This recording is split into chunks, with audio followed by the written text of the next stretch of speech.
Bellini, il calcio giocato è quello che ci interessa di più.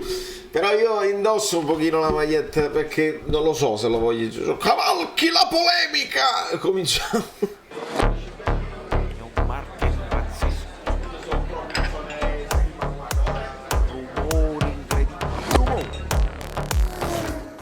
Sei tu che cavalchi la polemica? No, non sono io. Altrimenti l'avrei detto ieri, l'avrei potuto dire ieri. Elio Caldora, benvenuti tutti i nuovi iscritti. Voi siete nuovissimi, per esempio iscrivetevi al canale, guardate c'è pure il cuscino. Tic. Voi vi iscrivete al canale e cresciamo, ci divertiamo, organizziamo gli incontri se siete di Napoli. Sono un po' emozionato, vi devo dire la verità, non so come fare. Quindi lasciate un like per le amichevoli internazionali di cui parliamo. Poi la questione, perché non è tanto la questione di quello che ha detto ADL, ma poi la risposta di Koulibaly è un pochino quello che si sviluppa. Ma la sviluppiamo. Se il video non viene troppo lungo la tratteggio, perché io ho una frase da dirvi e ve la dico alla fine, che secondo me non è stata considerata. Allora, il primo tempo c'è un gol di Osi in fuorigioco su un tiraccio di Mario Rui deviato al secondo minuto e quindi fuorigioco. Questa è proprio la cosa che Osimhen deve aggiustare.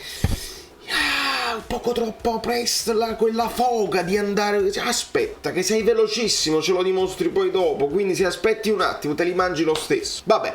Dopodiché, colpo di testa di David Lopez fuori sul calcio d'angolo loro che anticipa Anghissà. Poi c'è un tiro di Fabian parato su assist di Bobotka. Il Napoli, ovviamente, non c'è bisogno nemmeno di dirlo, sta insistendo su questo 4-3. Questo è il 4-3 proprio quello che vi dicevo, cioè con Lobotka, Anghissà e Fabian, più che Anghissà, cioè insieme Fabian e Zielinski che sono un po' troppo simili nel 4-3-3, quindi con Lobotka, Anghissà e Fabian, con Anghissà che aiuta molto Lobotka nella costruzione e Fabian un po' più libero di arrivare al tiro, e si è visto questa idea proprio così. E poi abbiamo questo esperimento di Lozano a sinistra al posto di Kvara, non Quara, Kvara, Kepa. Poi c'è la pressione, mi sono scritto che c'è la pressione alta di entrambe le squadre. Questo è un buon test perché è molto simile a quello che probabilmente potrebbe fare il Verona, che è solita squadra molto fallosa, ma devo dire che fa parecchi falli anche il Napoli nella prima fase del primo tempo, quindi squadre che si pressano alte. È un buon test. Poi penso contrattura, adesso vediamo se qualcuno mi dice meglio nei commenti oppure se lo scoprirò nel secondo tempo per Politano, ed entra Kvaratskhelia.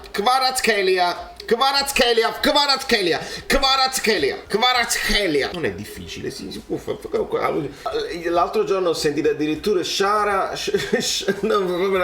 era proprio Vara senza nessuna o Quara, Vara Sheila. Mamma mia che schifo. Insomma, poi c'è il gol del Napoli che è un autogol di David Lopez, che lui l'aveva detto, Forza Napoli sempre, l'ha detto, su assist diciamo di Lozano, su questa cosa di Lozano, e c'è un bel lancio, mi dicono di Kim, io non sapevo, sembrava un lancio alla Fabian, invece mi dicono di Kim, molto bene, al 27esimo, un tiro di Lozano di sinistro parato, su colpo di testa assist di Lorenzo, su un altro bel lancio di Kim, quindi ce l'ha questa caratteristica il ragazzo. A me di Kim mi sta piacendo proprio questo giocare sempre a 1-2 tocchi, passaggi rasoterri precisissimi, e adesso sta prendendo confidenza pure per fare qualche cambio di gioco, non male Kim. Cioè, e qua mi sono scritto l'atteggiamento di Osi. Qualcuno glielo deve dire, di suo il ragazzo non lo capirà, è l'atteggiamento proprio su. Se tu hai subito un contrasto e ti stai rigirando con il ginocchio in mano, un po' simulando, che io non amo, se poi scatti in piedi e ti prendi la questione con il difensore, l'arbitro ti vede e dice: ma allora stavi facendo finta? E la prossima volta, anche quando prendi il fatto di allupo prendi un colpo, l'arbitro non ti caga, qualcuno glielo dica, che così non può andare bene, che è la nostra punta di diamante, che si prende questi l'atteggiamento, oh sì, l'atteggiamento, poi sei forte, segnerai grappoli di gol, ma l'atteggiamento ti penalizza, mentre quello che mi piace sono le accelerazioni di Lobbo, che prende palla e se ne scappa da tutte le parti. E ho scritto anche bravo Amir per una buona chiusura difensiva di Rachmani su un contropiede pericoloso dove c'erano quasi un 3 contro 2 eccetera. Rachmani se lo porta verso l'esterno e lo accompagna fino sul fondo molto molto bene. Questo è quanto nel primo tempo. 5 minuti, vai, passiamo al secondo tempo, perché chi lo sa.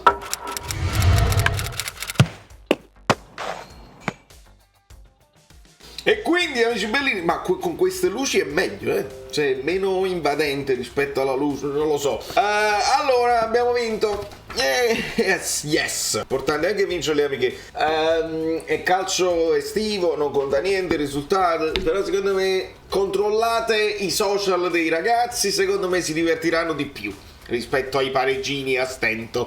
Insomma, nel secondo tempo si comincia all'inizio con gli stessi, abbiamo un Osimhen parato un po' clamoroso qua. Osimhen se ne è mangiati, devo dire la verità. Pressing altissimo, feroce di Anghissà, recupero palla e Osi davanti al portiere se lo fa parare. Dopodiché Kvara di sinistro fuori, un controllo col destro, la palla a campanile di sinistro a volo di poco fuori. Poi c'è il gol del Girona, il famoso Girona di Champions, un buchetto centrale. Ragazzi, dei buchi il Napoli li lascia, e io ho voluto fare questo paragone col Verona tatticamente, il Girona-Verona tatticamente, perché sai, stanno lì, ti pressano alti, ripartono veloci con degli scambi e insomma il buco centrale lì c'è stato. E Meret, qua me lo dite voi se è incolpevoletta, se poteva fare di più, insomma il tocchettino ad anticiparlo, e vabbè. Anghissà, c'è stata una bella azione sulla destra, ma il suo tiro al volo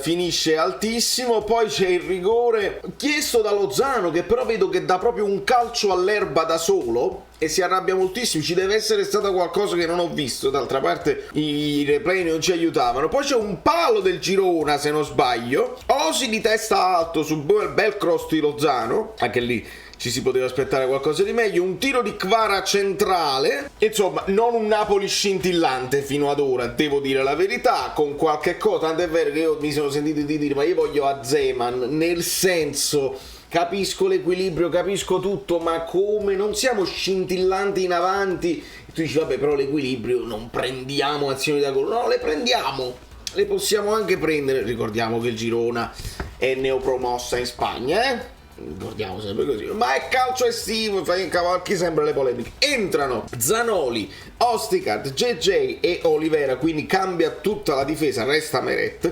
A centrocampo cambia tutto il centrocampo, Elmas, Demme e Zielinski. Entrano Petagna e Zerbin, resta Kvara in campo per un po', anzi fino alla fine, poi sarà sostituito alla fine. E devo dire la verità, mi è piaciuto. Prima di tutto c'è un colpo di testa di Ostica sul calcio di punizione, che sul calcio d'angolo, che finisce di poco fuori. Osti testa fuori al 72esimo. Poi mi è piaciuto molto l'impatto di Zerbin, ha fatto poche cose semplici di accompagnamento nella zona, insomma, di Lozano-Politano. Mi è piaciuto assai, vi devo dire la verità. Tant'è vero che dal suo assist arriva il gol di Petagnone, che lento ma costante avanza e tira a incrociare col sinistro un tiro imprendibile, va sul palo interno e gol di Petagnone. Berlusconi, prendi nota. E potrebbe anche, ma io adesso non me lo vendo più perché segna Petagna.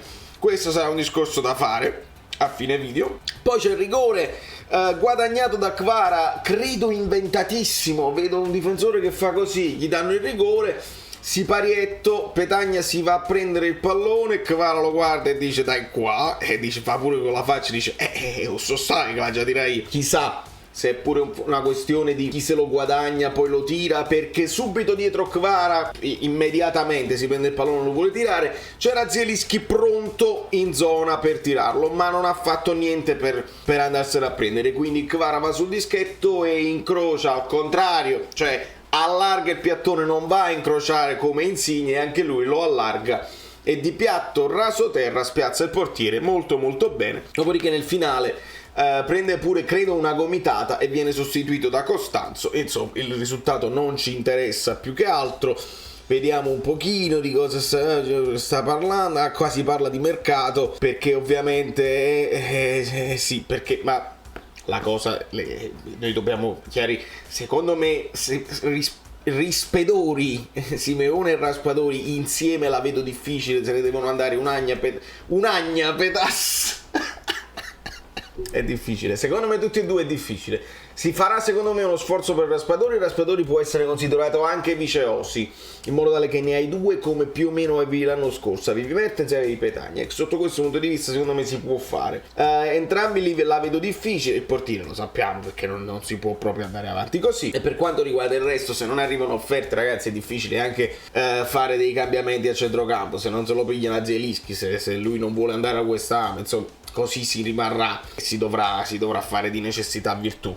Per quanto riguarda al volissimo, perché non voglio appesantire il video, la questione di De Laurentiis, che ieri nella sua intervista a un certo punto dice: dei giocatori africani non me ne parlate proprio più perché io li pago e poi se li prendono o rinunciano alla Coppa d'Africa oppure non me ne parlate, gli voglio bene ma questo poi è il contenuto è chiaro, lo abbiamo pensato tutti, lo abbiamo detto in tempo non sospetto, anche se ti pigli chissà e te lo fanno prendere, il costo è buono, è proprio anche perché essendo un giocatore che deve andare in Coppa d'Africa, i top club magari dicono è meglio che ne piglio un altro altrettanto forte che però non perdo durante la stagione. Questo poi è il discorso, lo abbiamo pensato tutti in un discorso giustissimo, perché il Napoli li paga e poi non li può utilizzare, giustissimissimo. L'idea però, tu hai ancora degli africani in squadra e ti dici ma non è per me, io quando leggo non è una frase razzista, quindi io le spengo le polemiche, non la cavalco, non è una frase razzista, è una frase di imprenditore, una frase di vil denaro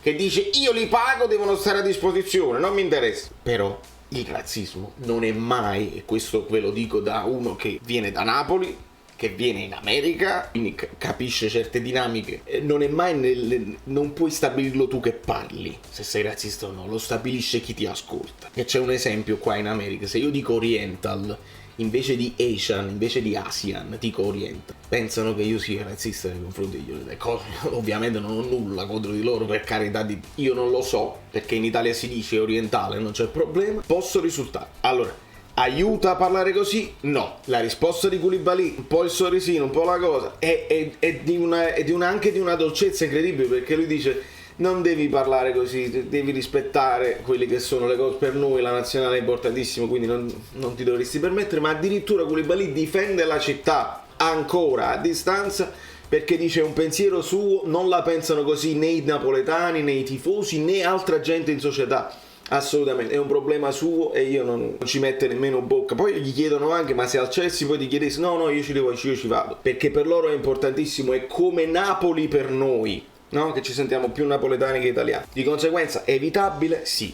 Siamo migliorati come immagine nel mondo, come Napoli? No. Si è scatenato il polverone, qualcuno che cavalca proprio perché odiano De Laurentiis a prescindere? Sì. Qualcuno che invece deve difenderlo a prescindere, deve andare contro quelli che lo odiano a prescindere? Sì. Si è migliorata la situazione? No. Potevi evitare? Sì. Ma senza alcun dubbio. Quindi noi parliamo di campo, speriamo di poter parlare solo di campo, in attesa di Kepa e in attesa di Raspadori specialmente. Se fosse così io già mi sento un pochino più tranquillo. Non siamo scintillanti, Spalletti, non siamo scintillanti, credo che a livello di gioco si può far molto di più, ma siamo ancora in preparazione, siamo ancora un pochino macchinosi. Non abbiamo affrontato degli avversari clamorosissimi, ma tra poche ore dobbiamo affrontare il Verona, che non è clamorosissimo ma ci mette sempre in grosse difficoltà. Da New York, Valerio Fluido è tutto, ditemi le vostre cose belline, senza quella cosa, la polemica, no, la spegniamo, pompieriamo. Ciao, sono Saveria Solida. Se arriviamo a 15.000 iscritti su YouTube è una cosa di cortesia, ma secondo me dovreste seguirlo anche su Instagram, @ValerioFluido. Fa tutte queste cose credibili. Sei iscritto pure a TikTok. Niente più, dai, basta, sei cringe.